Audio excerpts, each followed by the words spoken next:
How much of a role does luck play in fantasy baseball? Fred and I will discuss that in reference to a couple of key pitching outings last night. Also, a ton of injuries, including maybe Chris Bryant back to the IL just after he returned from his back injuries. That and a whole lot more here on the RotoWire Fantasy Baseball Podcast.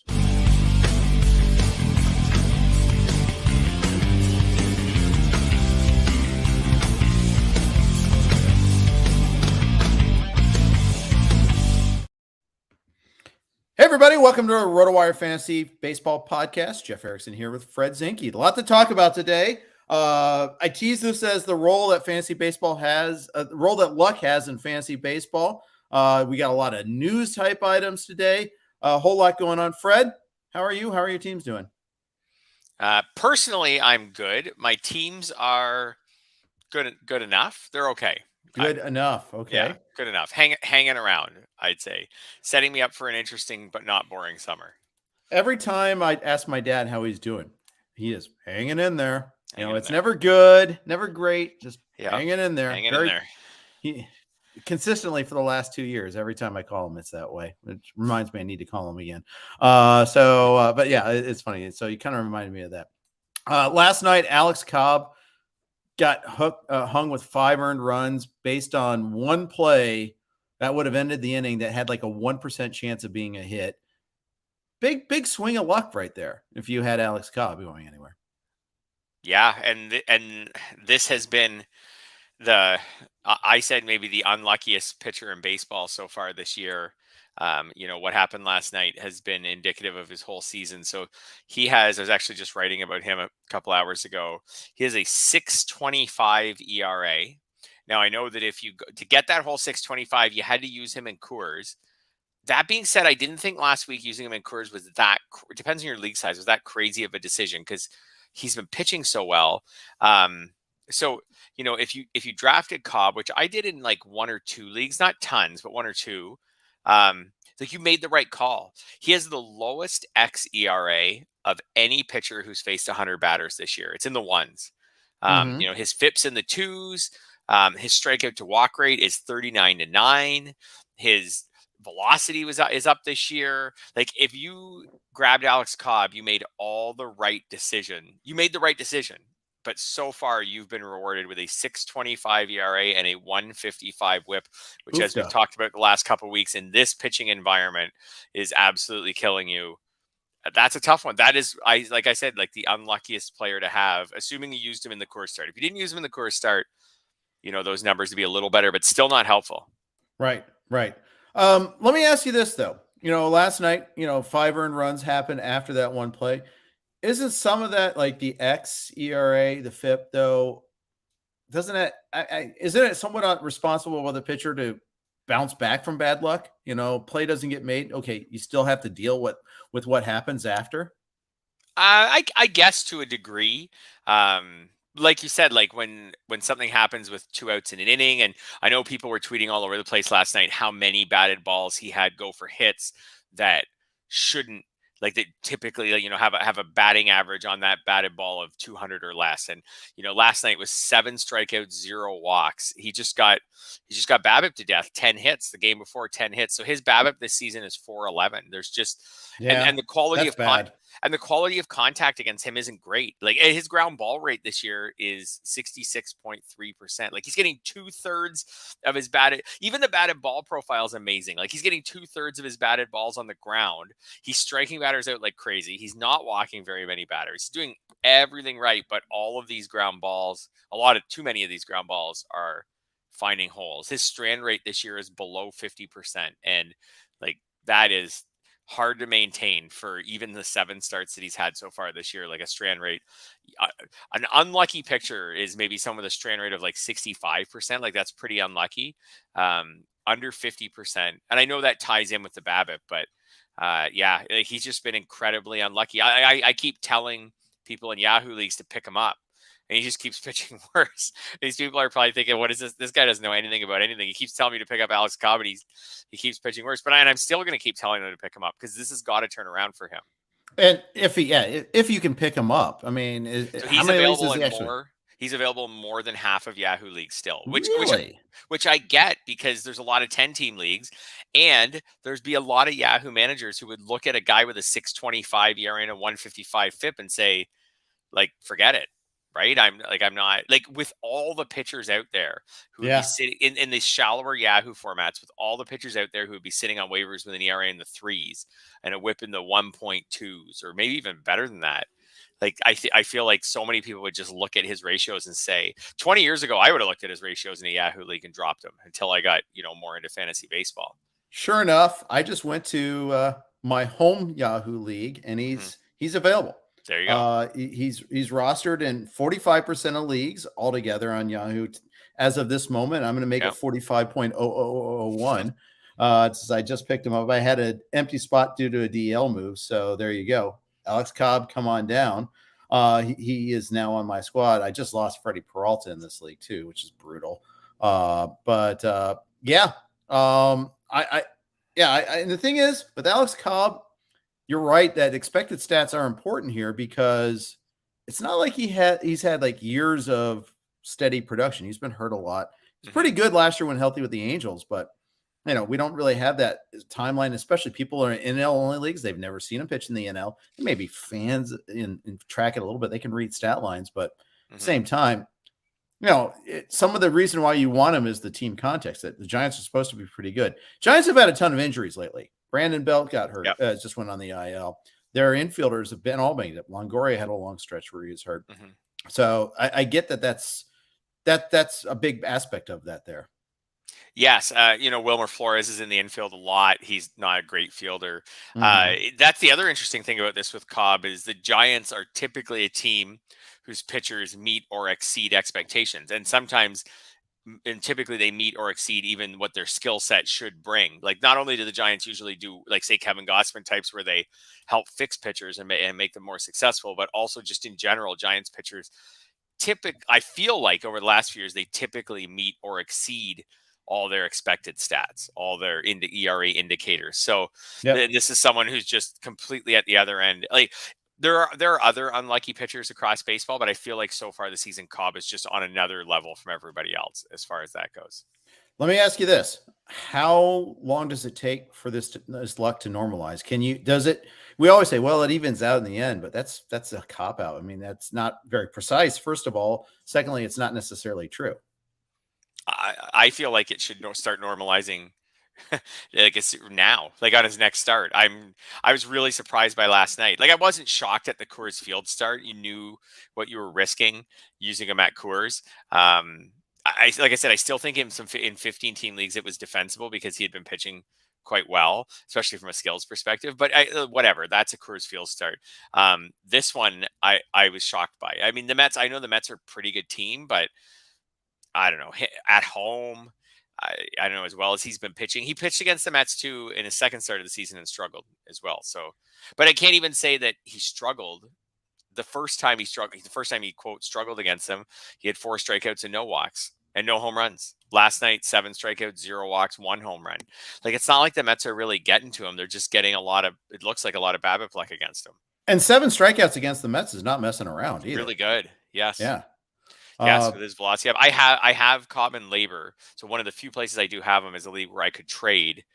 And I was like, oh, should I trade him? Like he's driving me nuts, but I don't think I can get enough for him at this point. Is that our league together? Yes, that is. So interesting. Him and Alex Wood, I drafted back to back on near a turn. You're good with saves, right? We've established this. I need saves still. I have I have 4 closers. 4. It was 3 last time we talked. I have 4. I picked up. This is a segue to our next topic. I don't have Aroldis Chapman. I faded Aroldis Chapman aggressively. I have Clay Holmes. Okay. I have David Robertson. I have Emmanuel Clase. I have Gallegos.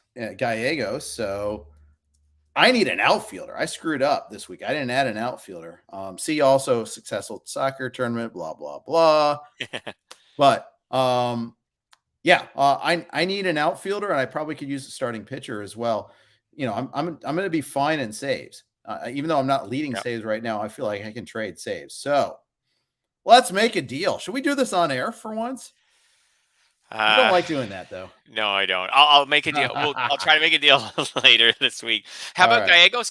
But speaking of Gallegos, not to try to drive his trade value down No, in not at all. anticipation of it, but I was watching the Jays game last night, and he was brought in the 8th inning of a tie game, which I was a little at home, which I was a little surprised with. They saved Ryan Who Helsley did he for the face? The 4, 5, 6 hitters, He I did. believe. He did. Something now, like that. Yeah. My big beef is not Gallegos' usage, except for the fact that they didn't bring him in the 7th inning. Speaking of other aspects of luck, if you're a Miles Mikolas owner, and this is the other part of it that this discussion is, the manager can make some terrible decisions. I don't mind taking Mikolas out, even though I kind of did, because I still wanted him to have a chance at the wins. 1-1, 6 2/3. Bases were loaded. Yes, he was responsible for loading the bases. Did they bring in Gallegos or Helsley? Nope. They did not. They brought in a kid who's got 10 walks in 18 innings so far this year. What are you doing? And he walked with the 2 batters with the bases loaded against George Springer and Bo Bichette too. I mean, come on, stop. Get someone who can throw a strike. You're not going to put that kid in that spot. Just it's the most.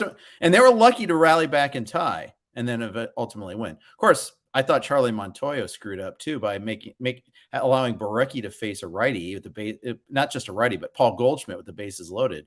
Why not just leave Phelps in? I totally agree. I don't know. Phelps wasn't doing well, but yeah, leave Phelps in. He had given up no hits, 1 walk. He had 2 strikeouts. So I don't know. He had thrown 10 of 17 pitches for strikes.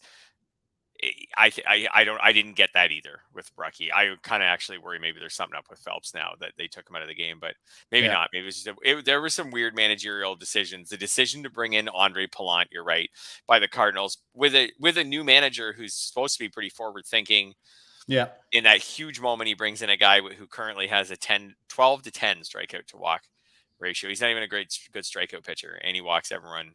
Really weird decisions. My Blue Jays can't hit. They lost. Yeah. Oh, and the Blue Jays, man. I just don't understand what is going on with the Blue Jays. What Vlad Guerrero has like 3 extra base hits for the month of May. And there is some talk that, a lot of the big compiled stats over the last year and a half have been in, at least for the home games, have been in minor league ballparks, Dunedin and Buffalo. Yep. I was actually, while I was running earlier this morning, full credit to the CBS pod. They had a reader write in with those stats from last year. That last year when he had an 1,000 OPS, that his OPS at Rogers Center was every park that wasn't those 2 minor league parks was like high 800s. So, and then you throw in the ball this year, and maybe we overrated him. And then that actually got me. Okay, so before I talk about Memorial Day drafts, which I'm assuming are this weekend coming up, it got me thinking a little bit about him. He's been he's in a huge slump.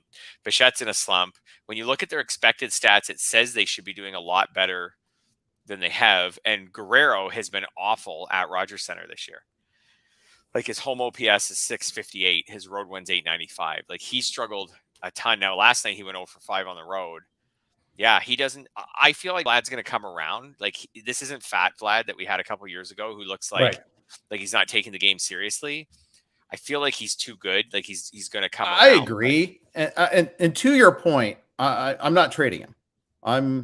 In fact, I'd try to trade for him if I could. I'm with you completely on Vlad. Bichette's been the total opposite. He's been awful on the road. 483 OPS on the road, 823 at home. So he's been the total opposite of Vlad. Teoscar's just been a complete mess. I think he just hasn't got his timing back from when he was on the IL. He's come off the IL and hasn't been good. And Gurriel's been a mess. Gurriel has solid expected stats too, and he's been a mess. So you said you aren't trading Vlad. Am I right? Trade for him. I would trade for him. You would trade for him. In fact, I'd trade for Teoscar too, as Frank just said he did. I absolutely agree. Sorry, I interrupt you. Go ahead. No, go ahead. I was just going to say in Memorial Day drafts this coming weekend, is Vlad still a first-round pick? Yes, because of the degree to what he did. Oh, let's see. I will say he will be late first round, not mid first round, but I think he still goes. I mean, Although I'll say this, RotoWire writer John Topacer, he's Topper as we like to call him. He's our Pittsburgh writer, been writing for us forever. He mentioned that basically you can track Vlad's slump back to basically the day he hit 3 homers against the Yankees. Remember, he got stepped on the hand that day, and he was wondering if there might be some long-term repercussions from that. They haven't, if there are, they haven't mentioned them at all. I don't know if he is a first rounder right now. Like, I have to assume that Mike Trout's healthy and playing so well that now he leaps ahead of Vlad. Sure. Machado. Like, how do you not take? Manny has 8 homers, 7 steals. Yeah, okay, that's 2 players. Let's just how about Devers? Like, Devers is hitting 335 with 9 homers. Like, Devers is everything you were hoping Vlad has been everything you were hoping Vlad would be. Like, why not? So now he's down to 10. Bryce Harper versus Vlad. Bryce Harper missed a lot of time. Yeah, I know, but yeah. By the weekend, I think if Bryce is playing all week this week, it could be him. How about Kyle Tucker? Kyle Tucker has good numbers now. I think he has like 7 steals, something like that. His power came back. Like, why wouldn't you take? He's totally healthy. Yordan Alvarez is worth it. Alvarez was in the top 30 or 25 even in draft season. He's got 12 home runs. Like, he's tied for second in baseball in home runs. Would you take Alvarez over? Would you take Alvarez over Vlad? That's a good debate. So I feel like you start adding in all these hitters, maybe just no pitchers go in the first round, and Vlad fits in around pick 15. But you start every hitter we just talked. Aaron Judge is the other one. Like, Aaron Judge. Yeah. So I just think we just named. So Vlad was going, say, like 7th, 8th, 6th, 5th sometimes in draft season. You throw in Trout, Judge, Machado, Devers, Harper, maybe Kyle Tucker, Yordan Alvarez. Like, all of a sudden he's way down, and that's assuming that we don't grab any pitchers and push them over him. You could also consider Mookie Betts, who has 10 homers and leads the majors in, I think. And is on fire and homered again today, by the way, while we were talking. So. And there you go. And leads the majors in runs. And when he was playing poorly at the start of the year and deservedly had poor stats, I do remember mentioning that, like, in that lineup with where he bats, he could score 100 runs. Like, he could play terribly this year and probably score 100 runs. Yeah. And if he plays well, he's going to score 130. And right now going into tonight, he had 42 in 40 games. Yeah, like he's on pace. He could get 150 runs scored or something this year. Would you take him over Vlad? Man, all the same questions. Real names here. Yes. Yeah. I'll say this: Max Scherzer's no longer in the first round. Brandon Woodruff's no longer in the first round. Walker Buehler's probably no longer in the first round. Shohei Ohtani kind of sneakily has been slumping a little bit. Yeah. So he could be. Yeah, but pitching really well. So there's that flexibility too if you draft him. Come on. Are you using Ohtani as the pitcher still? Like, probably not. But I don't know. He's pitched really well this year. Probably not. I would probably not. Corbin Burns would still be in the first round. I don't think Garrett Cole would be. That was another topic I put on our list. He gave up 5 runs to the Orioles last night. Like, Cole's been fine, but he's been actually, like, mostly what you expected. He's among the strikeout leaders, and like, but his ERA, with all these low ERAs out there and low WHIPs out there, like, his aren't special. Yeah. By the way, 1 ERA. Frank's asking about Trey Turner. Of course, absolutely. Trey Turner's still first round, and I like that you traded Vlad for Trey Turner. Trey Turner. Yeah, yes. that's fine. Yeah, 100% think so on that one there. Yeah, Shane Mcclanahan, before we leave that one, leads the majors in strikeouts, 2.15 ERA. He'd have to go strutting off the mound after another strikeout as we speak. He would have to go pretty high in a Memorial Day draft. Yeah, I think he will. Too. Not first round though, I don't think. I think in part because I've got some built-in Rays fear about how long he'll let him pitch in games. Right. I don't know. Maybe that's irrational, but I think there'd be very few pitchers going in the first round and maybe even the first 2 rounds, because what's happening here is, other than Burns, Cole would still go quite high. Maybe Mcclanahan. I think Kevin Gausman would get really high, 57 to 3 strikeout to walk. Yeah, everything's good with Gausman. And he's a horse. Like, he should throw a lot of innings. Yeah. But a lot of the pitchers who were high in the drafts haven't been awesome yet. So I don't think they stay there. And then a lot of these other guys who have been great, as I just kind of scroll through the leaders, they all have reasons why you at least think twice about, like, are you really going to pick Nestor Cortez that high? Are you going to pick Pablo Lopez that high and hope that he stays off the IL? Right. There's a reason it's not just talent that why Lopez Yeah. gets a little bit of a drag, for sure. Carlos Rodon, same thing. So yeah, I think it'd be a lot of hitters in the first 2 rounds. I think Vlad might fall to the second round in Memorial Day drafts, right or wrong. And that would set you for the trade market, what you could get for him. Right. So if you're sitting out there with Mookie Betts, you could probably trade him for Vlad right now. So the offensive environment has improved over the last 2 weeks. But we've been talking so much about how we're thirsting for hitting, but it's changing. It's changing for the better.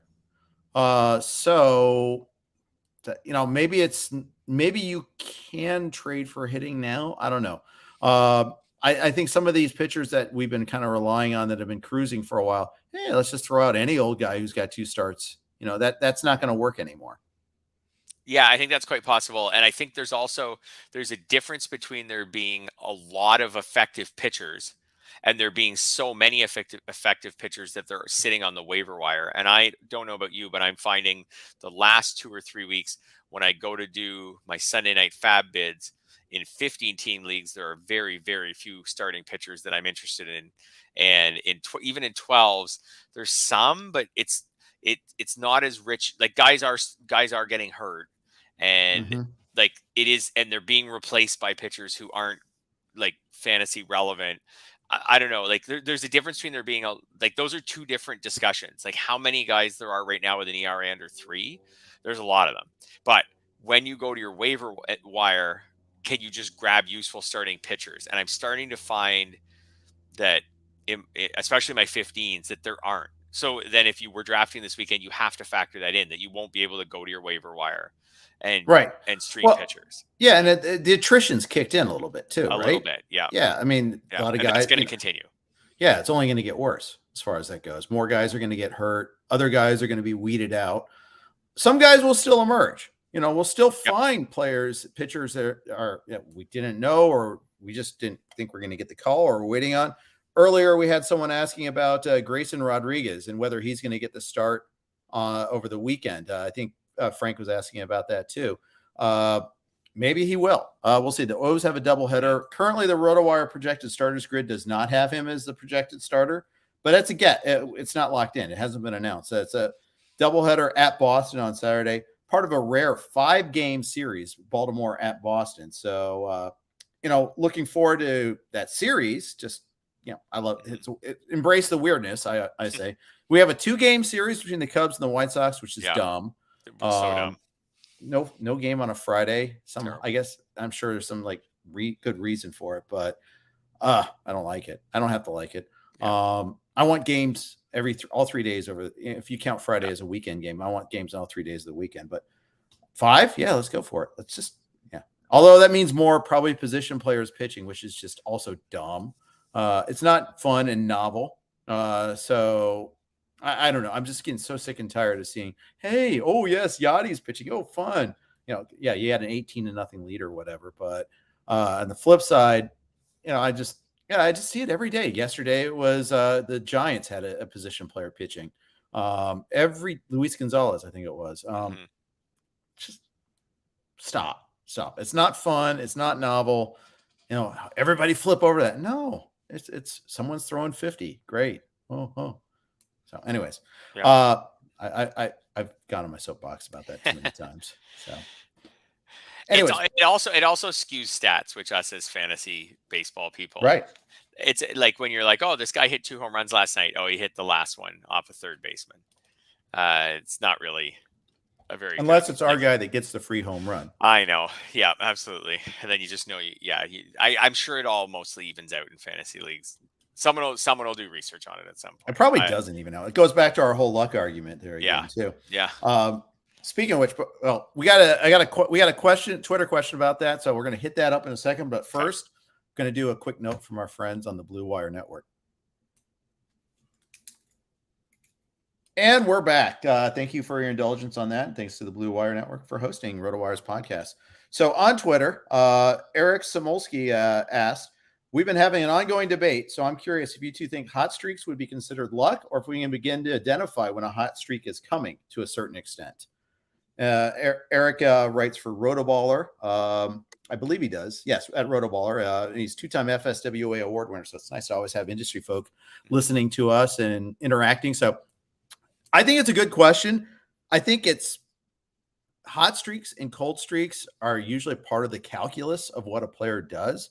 And every player has hot streaks, right? I mean, there might be some that are more prone to streakiness than others. Others are more steady eddies, but even within that range of outcomes, there's streaks, right? And I think sometimes if you've played a sport, there's times when you feel good up there. You know when you're seeing a ball well, if you are seeing the puck well in hockey for you, or just if you're a golfer, there's times you feel it. I think there are times when you're doing well. For an outside observer to see it, probably difficult to do, I would imagine. Is that luck, or is that just part of the normal course of business? I think that's the question.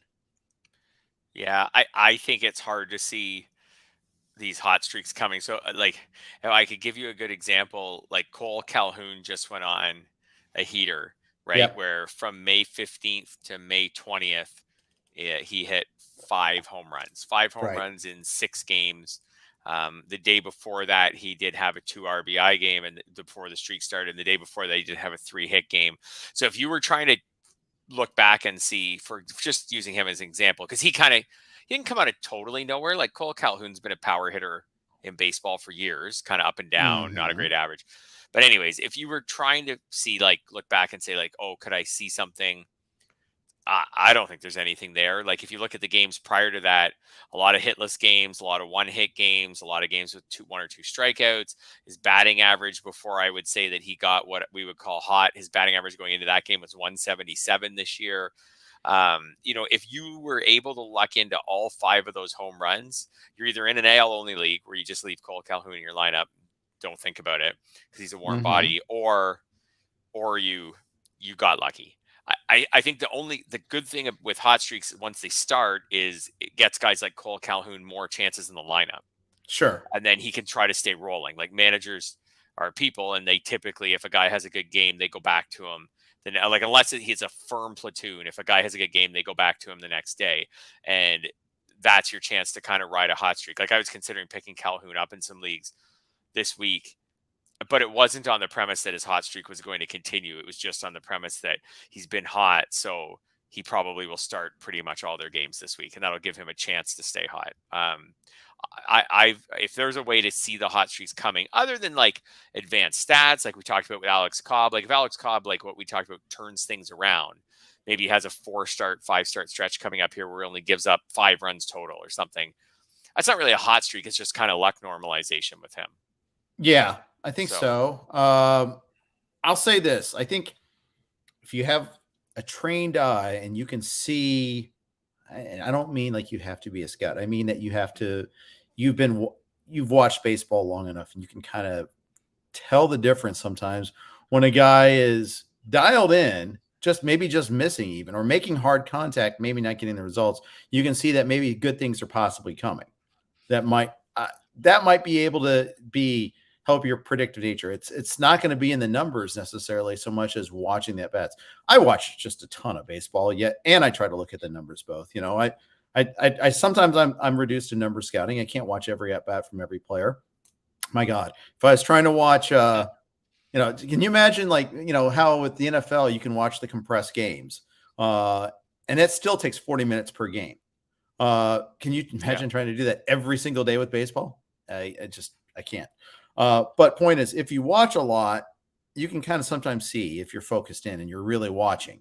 But the problem is you really have to focus on that particular at bat. Yeah, I think that would be tricky. I mean, you can also to try to figure out who's going to go on what, I wouldn't say like a full heater, like 1,200 OPS over 2 weeks or something, but guys who are going to go on a hotter than they have been, you can do all the advanced stats. And so Christian Walker is another example. I wrote him up a few times around the beginning of May because his April stats were poor, but there's a 147 average, 576 OPS, but all of his advanced stats in April indicated his batted ball data, it all indicated that he should have been playing a lot better. And sure enough, in May, he has a 950 OPS. Now, I don't think he's a 950 OPS guy either. Right. But that's part of the normal range of outcomes. Again, that's what we were talking about to start. Yeah. Yes. So that's the other thing you can do without even watching the games is you can just look at, who's batted ball data and advanced stats on strikeout rates and walk rates and things like that indicates that they've been unlucky so far. I can pull it up right now. Jock Peterson, Jonathan Scope, Jordan Alvarez. Those are all guys who are supposed to have WOBAs and batting averages rate so far based on what they have done should have them higher than they are. So, maybe they have heaters coming where their luck normalizes. And we do see guys like that who just end up being unlucky all year. Yeah, that happens where we just keep saying, I keep writing buy low on this guy because his luck's going to normalize, and it just never happens, or it happens so late in the season that he's buried you by then. Yeah. And then that's going back to your intro to the show. That's the luck factor of fantasy baseball. It is. It is. So, good question, Eric. Good question, everybody. And thanks everybody for chiming in. Okay. Tons of newsy type items, injuries. Okay. So you're Taylor Ward, manager. Did you start him this week in labor? I chickened out and sat him at the last minute. Kind of wish I started him. We'll see how it goes. Sounds like he might be back tomorrow. We'll see. I started him in one NFBC league where I didn't really like, I think maybe one NFBC league where I didn't really like my other option. In labor, I put Jorge Soler in at the last minute. I don't feel great about that, but we'll see how it turns I wouldn't out. feel bad about Jorge Soler as your pivot. I mean, there are definitely because you need outfielders. Here. That's there goes the trade talks. We should have had this before Monday because I had Jorge Soler. I have Garrett Cooper on my bench too in that league, who's also outfield eligible and has been not special but productive this season. Yeah. So the latest on Ward is he had an MRI on his neck and shoulder, came back clean, available to pinch hit, but he hasn't been cleared to throw and cannot yet play the field. So that's not as good as you think because the Angels have this guy named Shohei as their DH. DH isn't available. That's right. So yeah, on another team, he can maybe DH. I wouldn't be surprised if Ward misses half the week. I hope he doesn't, but I wouldn't be surprised if he misses a couple more games. Maybe an IL stint will even happen. Maybe I'll be glad that I sat him in labor. In the other league, like I said, I put him in an NFBC league till Friday. The guy, I think it was Eli White, was the other player that I was considering, who isn't great either. So he's not in the lineup tonight. So that meant White was limited to 2 games tops. I think I'll know more on Ward by Friday. But Ward's been playing so well. He still leads the majors in OPS. I think he's fallen. He's fallen just off the number of plate appearances to qualify again. He got to the point where he led the majors in OPS a few weeks ago, and then he was dinged up for a few days and fell off the list. And now that's happened to him again. But he still has an OPS that would lead the majors if he had enough plate appearances to qualify. So, he's maybe this is the time to trade for him if you can in a trading league, if he goes on a short IL stint or something. We were asked earlier, would I buy low on Teoscar? You happen to have Teoscar. What if I offered you Emmanuel Clase for Teoscar? Would that be something you'd be interested in? Yeah, I'd have to look at the standings. It might be.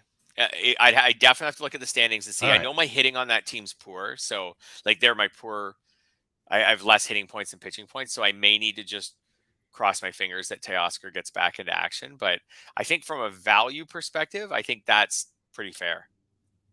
So I'm going to say that's an offer right now. And I will give you more than just this podcast to accept it. I will give you a longer window than that. I am not a high pressure salesperson, but that's a good example of where you just have to, if I look at my standings and I feel like if I lose Teoscar, there's no way I can move up in hitting, then maybe I can't do it. But I think that's a fair, again, I think going back to where guys might be drafted in Memorial Day drafts, I feel like Teoscar falls a couple rounds. I feel like Clase probably holds steady at where he was, and that puts them in the same vicinity. Yeah. I think that's right. Anyhow, it's an offer. You and I you have 39 hitting points. I have 39 and a half hitting points.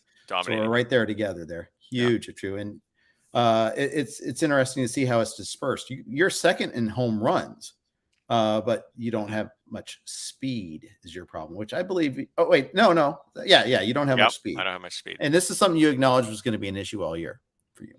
Yeah, I need Whit Merrifield to start stealing a lot of bases. He's hitting much better this month, so Mm-hmm.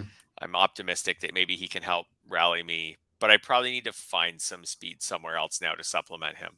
Yeah, and I need more power. I'm like the Tim Allen of Oh, fantasy baseball. More power. yeah, So there you go. There's another topical reference. I'm good at yeah, those. yeah.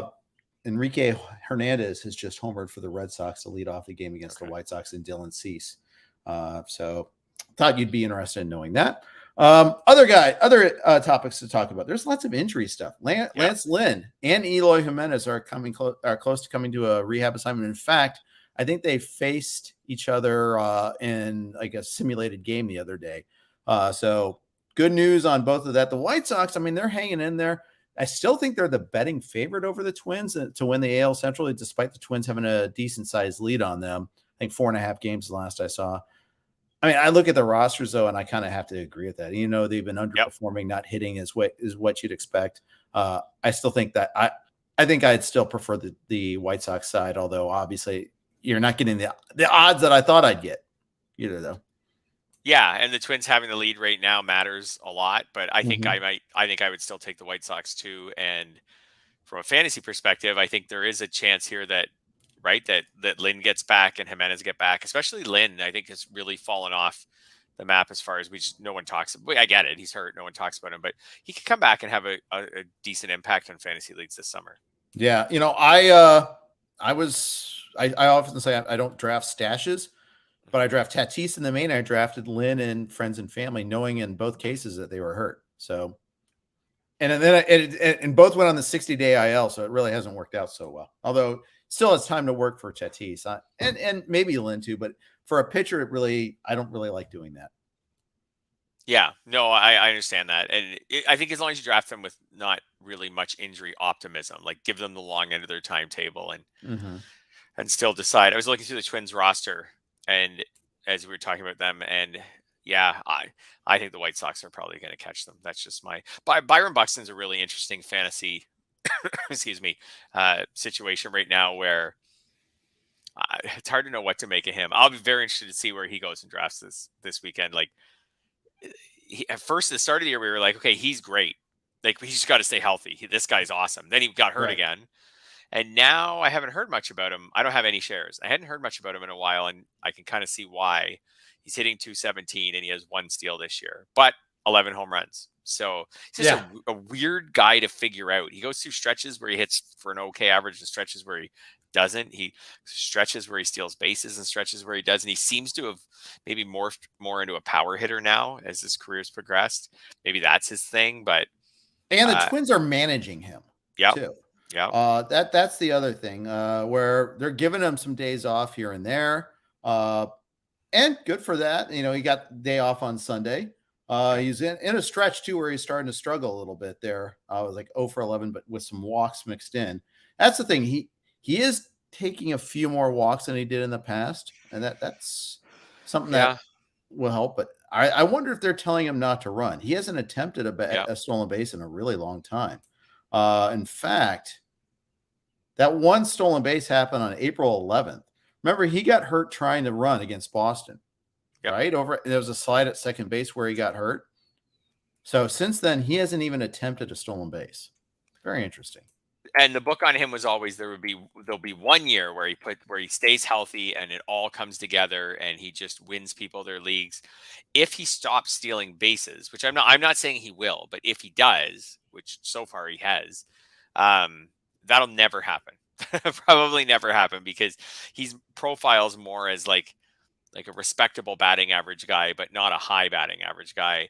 If he's that guy, even if he's got lots of power, like he could be very, very good in fantasy. But you know, if you hit 30 home runs or even 35 home runs and you hit 250 or 260, like you're definitely really good, but you're not winning everyone their leagues. Right. I didn't know he was hitting 217. Way low BABIP. It's 194. He deserves better. Yeah, he shouldn't be hitting. He should. Well, and remember, he has 11 homers. That's not included in the BABIP. Yeah. So, I mean, that's part of it there. It's just we still can't figure him. We still can't get a handle on him. Is he hurt? Is he not? Is he power hitter? Is he not? Is he a space stealer? Is he not? Can he hit for average? Because he hit for average briefly last year. I don't know. That lineup, though, when you look at it, I don't know. I don't really like it. Did I didn't get him anywhere. And in fact, famously passed on him in the main, not famously, infamously, but in this small circle of about 10 people actually recognized it. But so I didn't even say it. It's just pointed out to me, people in the league, that I passed on him. That was for Will Smith, by the way. But his ADP, Buxton's ADP in the main event was 24. I didn't realize it was that high. Wow. Where does he go today? People love him. I say he still goes pretty high. I'll say not. But he's not running. I know, but there's people. I feel like he's tantalizing to people, and he's got the low BABIP. I'll say he still goes this weekend in the 30s and 40s. Still got 11 home runs in 29 games. I'll say he goes in the 30s. I would not take him anywhere near there, but I say someone does. Yeah, what do you think? I was going to say not it. Would be the I passed on him at 58. Not really intentionally. I just wasn't even thinking about him. I was so fixated on Will Smith at the time. So he went 59, and that's his max pick. I think that's about where he belongs, is where his max pick is. So end of the fourth and a 15-teamer. Yeah. So 55 to 65 is where I'd probably put him. Yeah. I mean, if he's not running, sorry to interrupt. Go ahead. No, I was going to say I'm probably not even taking him there. Yeah. I was just saying, and I probably wouldn't either. I mean, if he's not running, then there's a lot of risk and you're not getting the stolen base payoff. And stolen bases aren't quite as scarce as we thought they'd be either. Yeah. Also, home runs are a little more scarce. So with home runs being a little, and batting average and RBIs and everything, even if the stolen bases don't change, if the other things go down and the stolen bases stay the same, right? Then yeah. I mean, I was just looking at him like, is he if he's not running, I see CJ Cron with the same amount of homers and more RBIs and less injury prone, although he's a little injury prone. Yeah, I was gonna say maybe not less injury prone, but still. So I see Giancarlo Stanton with the same amount of homers, and he's also injury prone, but he doesn't go anywhere near. If Buxton isn't running, how much of a difference? He's not going to probably be that much any more powerful than Stanton. They're both injury prone. Stanton, probably him similar Stanton has a much higher average this year, but they're probably about a similar batting average type guy. Stanton goes pick 90, tends to go something like that. He doesn't go anywhere near the first 3 or 4 rounds anymore. Yeah, so. Stanton is definitely going to climb in that, though. He's got so many counting stats, and he's outfield eligible, so that doesn't drag on him. One of my favorite Stanton stats this year, Major League stats this year is Stanton stat. He has 11 homers. He has 15 runs scored. And the Yankees have been doing well. And he hits in the middle of the lineup. How does he have 4 times that other people have knocked him in this year? I didn't know that was bizarre, eh? That is one of my favorite stats. 15 runs scored. You're right. He has been driven in 4 times. He hits like right in the heart of so the lineup on little the winningest team in baseball. I guess less speed, more boom or bust. Otherwise, 14 walks. I'm trying to think. Yeah, it just hit cleanup basically every plate appearance this year. He's been hitting cleanup. So Rizzo's usually batting before or after him. Often higher, earlier in the lineup. So I guess that's like a Joey Gallo failure is basically what this is. A Josh Donaldson failure. LeMahieu, I guess. Yeah. Although I don't think LeMahieu's been Aaron Hicks. Awful. Yeah. Okay. Gleyber Torres has had some power. Yeah, he hit a home run today. I mean, come on, 4 times. And Stanton's batting average is 285. So it's not like you can say like, well, Stanton just, if he doesn't hit a home run, he doesn't get on base. It's 289 going into tonight. So you can't say that. He's also got 14 walks. His OBP is 343. Like he's getting on base even when he's not hitting the home run. It goes back to our discussion about luck. Exactly. Stanton, if you picked Stanton, you nailed the pick. It was a good pick. You nailed the pick. He's doing everything you wanted him to do. But you're maybe falling behind a bit in runs scored because he probably should have, I don't know, at least 5 or 7, if not 10 more runs scored. For sure. Yeah. For sure. Go trade for him. I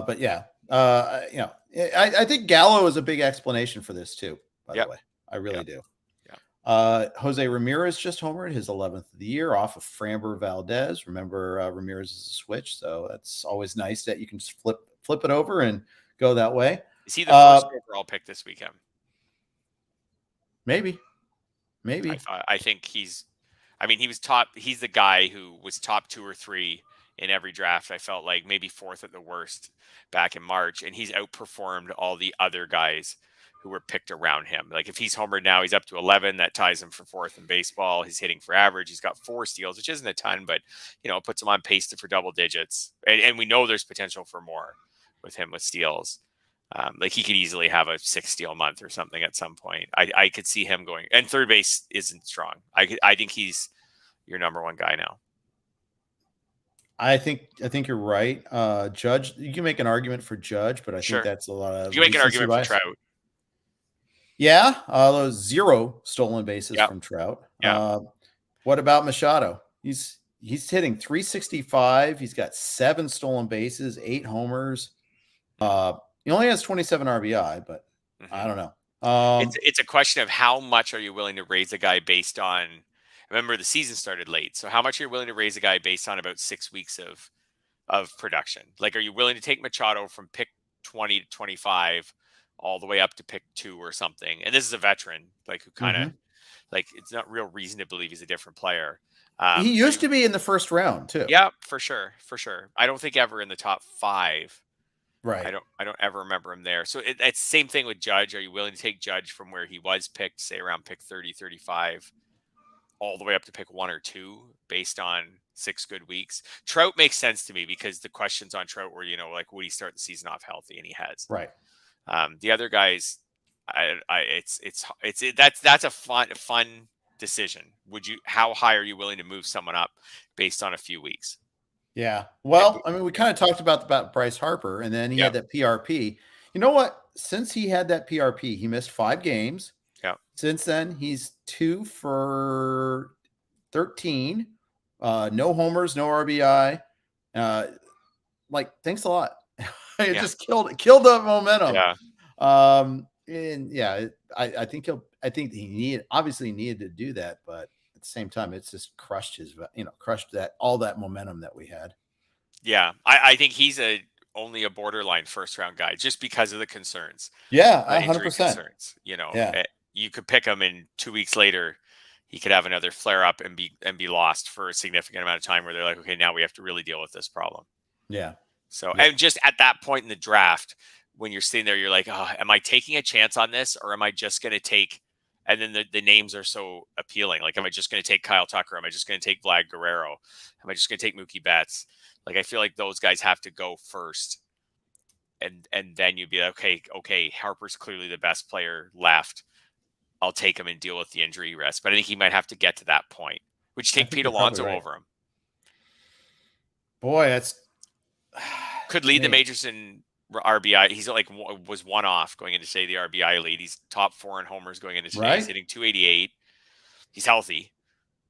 40 RBI, 11 homers. I mean, that ballpark, I feel like it's still going to hurt him a little bit, but yeah, he hits him out of most ballparks anyhow, though. It's interesting. He's healthy. It's just that he's healthy and he's playing well. I think I'd wait because I think I can find more first basemen later on. That's a concern for sure. I mean, like Freddie Freeman isn't killing you right now, but he only has 3 homers. I mean, Freddie Freeman's going to catch fire at some point, right? And kind of flip this on its script a little bit, but I still wait to the second round on Alonso. Yep, me too. In my bold predictions, I have receipts on this. In my bold predictions Yahoo article this year, I said that Alonso would be more valuable than Freeman. Good for you, man. I might not be right. We'll see. I wasn't really a shot at Freeman. It was more that Alonso's probably better power, like homer RBI. Why are you such a hater? Why do you hate Freeman? Because he ditched the Braves. No, I can't hate Freeman actually because he's willing to play for Canada in the World Baseball Classic, and not many people are willing to do that. So, well, there you go. I can never hate on Freeman. When are we going to have the World Baseball Classic again? I just read an article about it actually that I think it's supposed to be after this. I thought it was supposed to be before next season. Okay, good. I hope so. I missed that. It's been a long time. Yeah. I just read an article about how Canada could form a good, pretty decent team if they can get all of their major league players to play. They just don't have that room for error like America would, where, some guy doesn't want to play, who cares? You just go to the next guy. Like Canada they need Josh Naylor to play. They need Freeman to play. Like they need Votto to play. They need all their pitchers that are. Votto's not going to play if Freeman's playing. Isn't there a DH spot in the World Baseball Classic? Yeah, there probably is. But yeah. Votto, I'm just saying he's going to get aced out. He has to, even as an ambassador. Absolutely. Yeah. And I hope he does. I love Votto. I love Votto. Oh, the home run in Toronto on the weekend. Mookie Betts has 2 homers today, by the way. Okay. Go ahead. Yeah. No. Sorry, I interrupted you again. I'm just so bad. No, it's fine. No, I was just saying the Votto homer, which I'm sure you saw in Toronto to win the game on Sunday. Although it was frustrating that the Jays lost to the Reds. That cool thing. It wasn't a walk-off or anything, but him hitting an 8th inning home run to win the game, pretty cool. And there was a lot of, I don't know if they've trickled down to Reds fans in America, but there's a lot of cool articles about Votto on the weekend in Toronto, and about, just where he grew up and how much he was in love with the Blue Jays growing up, those good Blue Jays teams in the early 90s, and how much he was in love with them, and how he would go down to the stadium as much as he could, and all these things, and he's very sentimental about it. He actually probably should, if he ever leaves the Reds, he probably should do like the 1-year victory lap at least with the Blue Jays at the end of his career. Yeah, I think so. He would, like, more than most players. I think he would really relish it. Yeah, there was a lot of talk about him last trip to Toronto as a Reds player. I saw a lot of talk about that. So yeah. If the Reds picked up, like, the Jays don't have a lot of left-handed bats. Just, he would, like I said, like a lot of players like going, like Freddie Freeman loved going and signing with the Dodgers because he's a California guy. Like that was huge for him. He was pretty open about that. Votto, I think more than just, I got that vibe this weekend. Well, not the vibe was obvious from his quotes this weekend, like how much it meant to him to play in that stadium that he went to all the time during the Jays' heyday. I wouldn't mind, even though it would break my heart, but I also wouldn't mind if he got the Ray Bork trade that you had suggested earlier. Yeah. I wouldn't mind that. He's put his time in with the Reds and been a total pro through good years and a fair amount of not so good years. Yeah. Okay. Rapid fire time from your list. Ready? I'm going to give you 1 minute on all these guys. Chris Archer, worth rostering if he never throws 5 innings. Nope. I don't see why you would want to roster a starting pitcher unless you think they're going to start letting him throw 5 innings, but they're not. They don't seem to want to.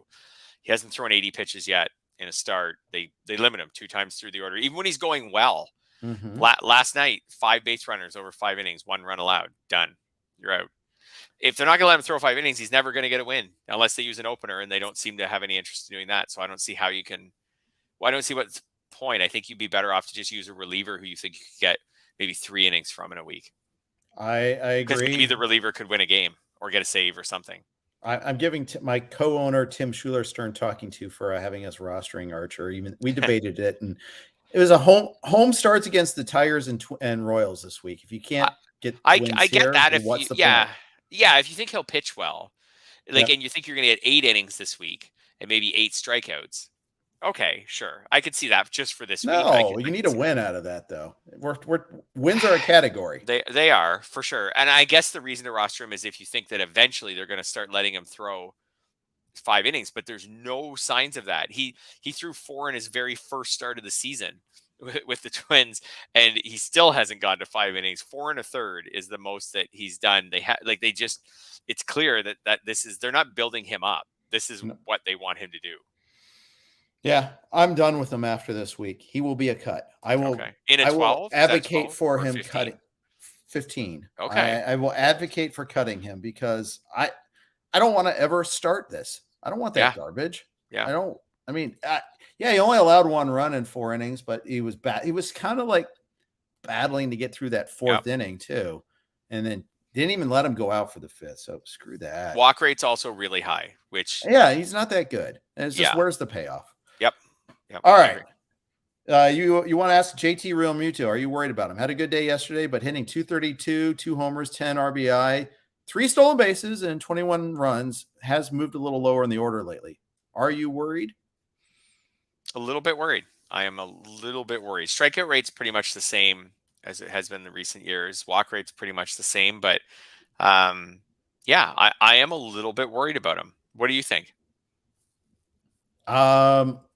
Little worried. Okay. Little. He hasn't Very been little. awful. Okay. Yeah. I'm not going. worried that you won't get your like catcher 1 or catcher 2 return on him. But maybe the catcher pool might be so bad that like he might only need one good month. I'll rapidly concede I'm not going to get the return on investment, but I still think I'm going to get better than what I'm getting now, Sure. and better what I'm getting from all but like 2 or 3 people at the position. Yeah, and we talked about this a week or two ago, but this might just be a year where no one stands out at the catcher position, where somebody kind of limps their way to be catcher. Maybe Will Smith ends up being catcher number 1 or something by the end of the year, but the gap between catcher 1 and catcher like 6 is just not huge this year. Nobody does what Sal Perez did last year or what Real Muto's done in some years. Yeah. All right. Next issue. Whit Merrifield. Is he back? Such that he is. I think he is. I think, but I'm a Whit Merrifield apologist. But I think his OPS is still 555, but it's 714 this month. He's got 3 homers this month, which is kind of weird for him. But he did go to Coors. I think that we're back to normal Whit Merrifield, who is not a great baseball player, but as long as he's just a useful baseball player, he's actually a pretty great fantasy asset because of the stolen bases. All right. Chris Bryant, are you worried? Very. Me too. Yeah. Backs are a problem. And when you have a back injury and then miss time and then come back and immediately have to go back on the IL, which it seems when we started recording, he was not on the IL. It was a possibility. I'd say by the time we finish recording, by the end of the night, I think pretty good odds by the time people are listening to this, he'll be back on the IL. That's very scary. What would you do with Chris Bryant? I guess you just hold and cross your fingers. What are you going to get for him? Yeah, you can't trade him. You're not going to get anything until this back issue sorts itself out. And I don't think he's a drop yet. I'd agree. I'd have to get a really bad, report. He's out for 3 months or something before I drop him, because he can miss 3 or 4 more weeks. And that's what I'm worried about, but he could still have a great summer in Colorado. Yeah. It explains how he didn't have much power earlier. Yeah, absolutely. And he's someone I felt like he had a little bit of an injury prone label, like a little bit kind of Bryce Harper like, where he's had a few injuries, but not tons in his career. I don't know. Yeah, but he mostly had shaken that. Mm-hmm. Yeah. I have no Chris Bryant shares, but I wasn't against people who were taking him once he signed with the Rockies. Roansy Contreras, 5 shutout innings against the Rockies today, 5 Ks. Okay.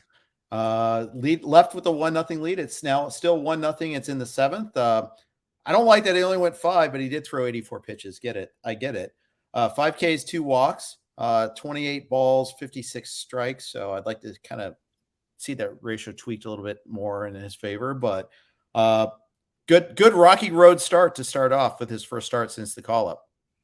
Yeah, absolutely. And I'd say he's actually pretty much gone everywhere. I don't think he's going to be available. I felt like in 15s, he's gone in all the leagues, but he seems like someone to hold now.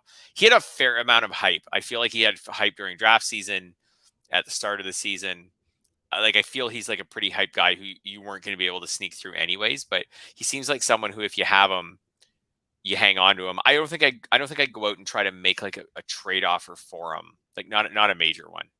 Yeah. I mean, he's a Pirate, so you've got that factor. Yep. 22% rostered in Yahoo leagues, though. So that's where he could be. Like, I feel like in industry leagues and NFBC leagues, which are kind of like industry leagues because they're full of industry people or people who are really like listen to a ton of industry, read it, consume a lot of industry stuff. And typically deeper rosters too. Yes. I feel like everyone was up on him during draft season.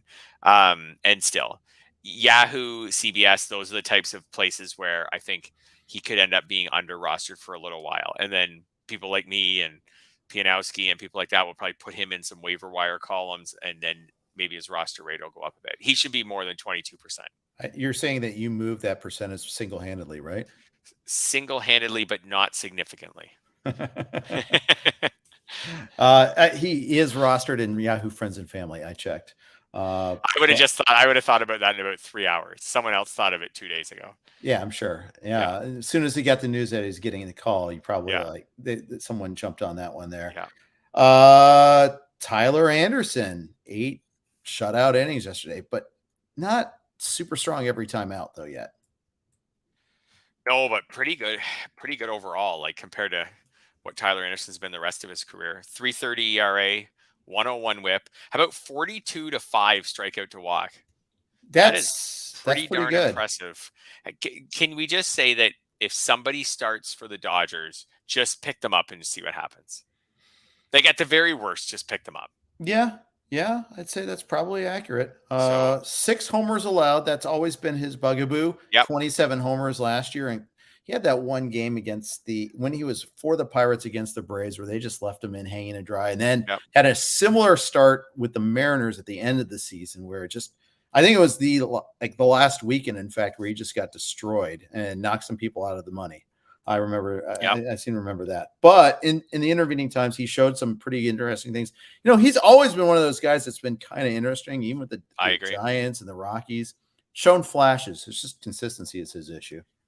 I agree. I had him on my tout NL team last year, and I got him off waivers in an NL, it was really valuable. And he was solid. He was fine. Like you said, he has the occasional blow up. And even this year with the Dodgers, he has one start where he gave up 7 runs. Mm-hmm. Everything else has been 2 runs or less. He had one start where just gave up a couple homers, but he hasn't walked a batter in any of his last 3 starts. I think as long as he's in unless this changes, I think he's a set and forget guy now because the Dodgers are so good. If that strikeout to walk ratio stays like it is, I think I have him in a lot of 12s, and he'd have to have a really bad matchup for me to take him out of my lineup now. Yeah, I'd agree. Yeah. Nick Senzel, you're the latest person to taunt me with Nick Senzel if I'm still hanging on to interest. Yeah, I'm still about he's back. I had 0 for 5 with 3 Ks yesterday. I think he's going to play almost regularly though. And gosh darn it, he was the 2nd overall pick, and I'm a Reds honk, and I'm not going to pay anything for him. But if people are just going to give him away, I'll take him. That's where I'm at now. I don't think the Reds should try trading him away. I still think there's some hope. I think they owe it to themselves just to let him play every day and hope that he can stay healthy and see if he can just find it. Would I invest your money in him? Probably not. But if I had him already, I'm not cutting him, especially now that he's back. If you held him for this long, of course you're not cutting him because now he's back. Or would you pick him up? Is he a guy? I would know him in a 12. Maybe in a 15. Probably. I think that's right. And in fact, now that's the next thing I'm going to go look for to see if he's available in Friends and Family.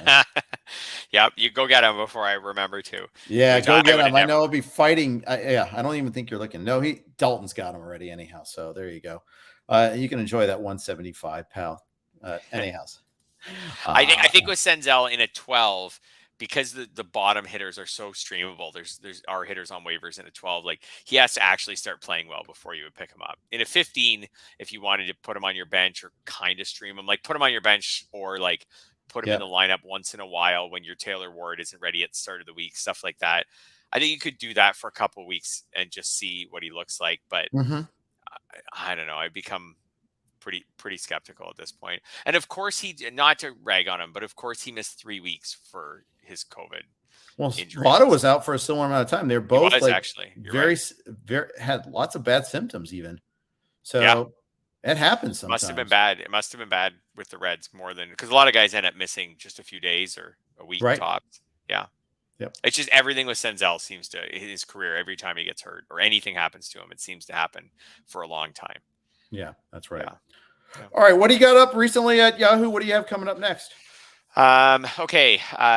Well, recently I wrote about the Blue Jays. That was depressing, but maybe a little cathartic. But tomorrow I have an article coming out on guys to target for trades for specific category help. Like guys who I feel like you can get for a reasonable price, but on the trade market, that also, if you need homers, here's a guy, or if you need batting average, here's a guy who I don't like. Michael Brantley is the batting average guy to just give some of it away. His average actually, he's always a batting average guy. His average this year is probably lower than what it should be, it'll probably still come up. And he's not hard to acquire. Like probably you can get him for a reasonable amount, rather than saying if you need batting average, go get Mike Trout. It's easier to say go get Michael Brantley. So I've got a guy like that for every category coming up. And then Thursday I have an article that I think will be kind of fun coming out, talking about what the average hitter and what the average pitcher should look like based on the stats in the season so far. So is a guy with 7 homers on your team, is that average power? Mm-hmm. Is 3 steals average so far? Right. So I'm going to do some breakdowns of my 12-team league teams, how many you need in each category. I know some people do a good job putting NFBC type stats in that way on Twitter. Right. I like it. I'll look forward to both of those. I think those are both fantastic ideas. So looking forward to it there. Do you always drum up your own ideas, or do you get assignments? Mostly drum up my own ideas, which is, as you know, like half the battle. It is. It really trying is. to think of certain things. Like after years and years of doing this, like a waiver wire article, I find really not easy to write, but easy to start, because you got a topic right off the beginning. So now it's time to start finding players that fit that topic. To think of an idea, like what does the average player look like? Like you spend time just trying to come up with a good idea. Yeah. So just trying to figure out. I usually do that when I'm running. I'll leave for some runs and think. Sometimes I'll have to leave for a run and I'll think, okay, by the time I get home, I need to have an idea for this article that's due, in a day or two. Do you go with or without music while you run? Always with podcasts. Always RotoWire podcasts, obviously. Oh, thank you. No, I do mix it up. I listen to RotoWire podcasts lots, but I run almost every day, so I have time to mix it up with fantasy football podcasts and hockey podcasts and other fantasy baseball podcasts. I get a good amount of podcast time between driving and running. Good amount of podcast time. I need to listen to more podcasts. It's a weakness for me. It's hard. It's time consuming. It is. And I'm not gonna listen while I'm watching games, for instance. No, I'm gonna listen to the volume of the games. So there you go. Yes. Yeah. If I quit running, I would not be able to listen to very many podcasts anymore. Yeah. So I get it. It's hard to find the time because you have to be able to concentrate on them. Mm-hmm. Like you can't put it on in the background like an old sitcom or something like that. Like you need to, if you're going to listen to a podcast and get something out of it, like a fantasy baseball podcast, like you need to be paying attention when you're to it. Right. You don't have to be like sitting there taking notes. But you need to be listening. Yes. Because if you check out, then you check back in, then you miss them talking about some players you're interested in. And, I like, for example, I always listen to you and Scott on Monday mornings on my run. Right. And I like to listen to your breakdown of like fab bidding and everything. Right. And I try to stay plugged in because if I just start daydreaming, which is easy to do, what I'm going to do at work that day, things like that, then all of a sudden I'm like, oh, they just talked about all the starting pitchers that were added and I missed the whole thing. And yeah. So you got to pay attention to them. Absolutely. Yeah, absolutely. And it's up to us to keep repeating names too. That's not just important, and I could do a better job of that. Yeah, we all could. We all could. It's a common point of suggestion from our listeners, and it's well taken. Keep giving it to us. We'll keep trying to remember, and we'll do that. All right, guys. Want to thank everybody for listening to the RotoWire Fantasy Baseball Podcast. Got James with the Prospect Pod tomorrow. On Thursday, I've got Ian Kahn joining me. We made a trade together in XFL. He's doing well in his expert leagues. Plus, does a lot of great work for the Athletics. So we'll talk about all that and more. So thanks for listening to the RotoWire Fantasy Baseball Podcast. If you like this, please subscribe. Rate and review would be awesome, but at least subscribe. Please do that wherever you get your podcasts. Thanks for listening. Have a great day.